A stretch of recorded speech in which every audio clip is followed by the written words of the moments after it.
Hey, it's Daniel with Theology is for Everyone with more insights in Matthew. In chapter 19, we find basically two stories. There's the story of Jesus and his discussion about marriage and divorce, which is always a controversial or a hot topic. And then there's the story sometimes called the rich young man, the rich young ruler, whatever you want to call it. And we find these in chapter 19. So the chapter starts with some Pharisees coming to Jesus, trying to trap him, trick him, just like they tried to do. And they ask the question, is it okay for us to divorce for any reason at all? And under the Mosaic law in Deuteronomy 24, that's one way to read it.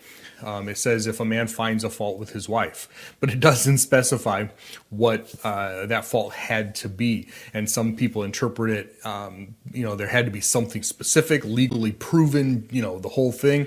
Some people go all the way to the opposite extreme that says, well, literally, you could read it in Hebrew that if he finds, if she doesn't even charm him anymore, he finds anything wrong. And there's a wide variety of opinions on that. Well, so their question was, is it okay to divorce her for any reason? And Jesus challenged them and pushed back on this concept and said, well, from the very beginning, which is really cool because that means he was there at the very beginning and he knows what a marriage is supposed to be about, how God designed marriage, he said, is between a male and a female. One man, one woman for life. This is biblical marriage. The fact that not everybody in the Bible followed that doesn't change the fact that that's what God's design was. And Jesus said that's the way it's been from the beginning, which again, by the way, that means that Jesus believed in the literal account of the creation of Adam and Eve in Genesis 1, their marriage in Genesis 2. He did not believe in, a whole bunch of long ages and all sorts of other things. He said this was at the very beginning, that it's been that way. They pushed back, well, then why did Moses say that, you have to give her a bill of divorce? He said, well, because of the hardness of your hearts.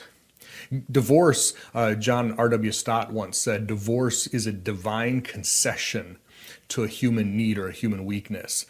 People were getting divorced all the time, and they were not doing it in such a way that was illegal or proper or beneficial for anybody. And so under the Mosaic law, God had Moses say, if you're going to get divorced, which I don't want you to, but nowhere does the Bible call divorce sin. If you're going to get divorced, you have to do it this way. I created marriage, and if you're going to get divorced, then you have to follow it my way to dissolve a marriage. And Jesus, much like in Matthew chapter 5, gives his exception clause.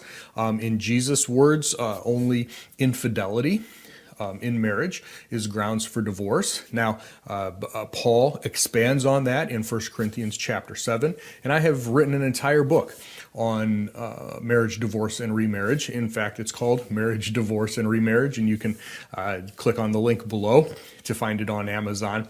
But we explore all of these things. The point is this: Jesus did not ever intend to build out an entire doctrine of marriage, divorce, and remarriage. In this case, he gave a direct, specific answer to a direct, specific question and did not really elaborate much more on it.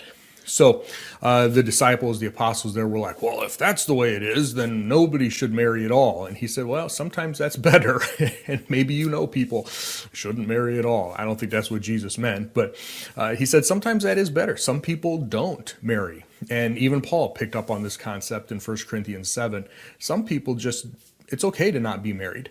And we can do much greater work for Jesus and his church without the trappings of spouse and family, as good as spouse and family are. When we're married, when we have families, they become our first priority. And the church comes after that. And so if you're not married, if you're single, even temporary, just at this time, focus on what you can do in serving Jesus and his church. Brief interlude, almost of a kind, where we hear Jesus saying, let the children come to me. That's great. He wanted children to come to him. And then we find the story of the rich young ruler, and a few details that show up in the different gospel accounts. But basically, a guy came to Jesus. He was wealthy. He was a ruler of some kind, one of the Gospels tells us. He ran to Jesus, one of the Gospels tells us, and says, "What must I do to inherit eternal life?" And Jesus said, "Well, obey the law." And that's not the answer that we give today, because today we preach the gospel of the cross. But the cross hadn't happened yet. The resurrection hadn't happened yet. Don't forget, these were still Old Testament Jews living under the Old Testament law. And Jesus said, "I'm not going to tell you anything different than what the law already tells us. If you want to inherit life in God's kingdom, in Messiah's kingdom, obey the law." And the man said, "Yeah, but there's got to be something more than that, right? Because, I do all that stuff, and Jesus rattled off a few of the big 10, and he's like, yeah, I already have that. But what else? What else must I do?" And Jesus looked into the man's heart.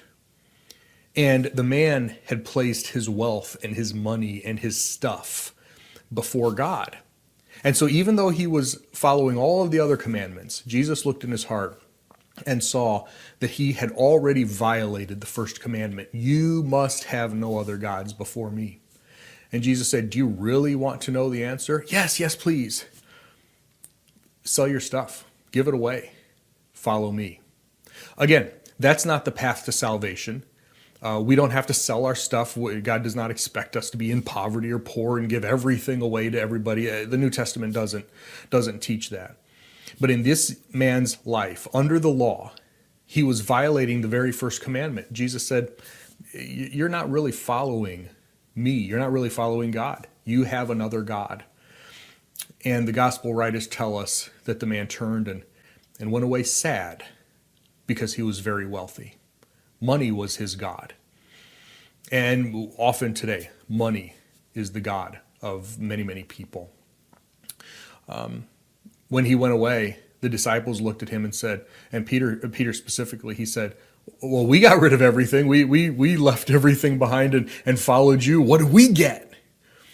And, gotta love Peter. I look forward to being able to meet him one day and just see him as a human being, and get to see sort of how he grew and matured in his faith. We see some of that in his letters and in the Acts. But he's like, "What do we get?" And Jesus made an interesting promise. He said, "In the regeneration of all things," which is really interesting because the regeneration, it's one of two times that this word shows up. In Titus chapter 3, regeneration has to do with being born again. It's a salvation thing. Here, Jesus said that this earth is going to be regenerated. And when we look back in the prophets, we see that when the curse is lifted and the topography of the world is changed and a lot of things, that's at Messiah's kingdom. After that, heaven and earth will be destroyed and recreated. But this is not the recreation in Revelation 21. This is the regeneration before the kingdom. And Jesus said, in the regeneration, interesting concept. I wish we could spend more time on it. You'll each receive a throne and you'll rule over the 12 tribes of Israel. That must have satisfied Peter because we don't see that conversation continuing. We'll see you next time in chapter 20.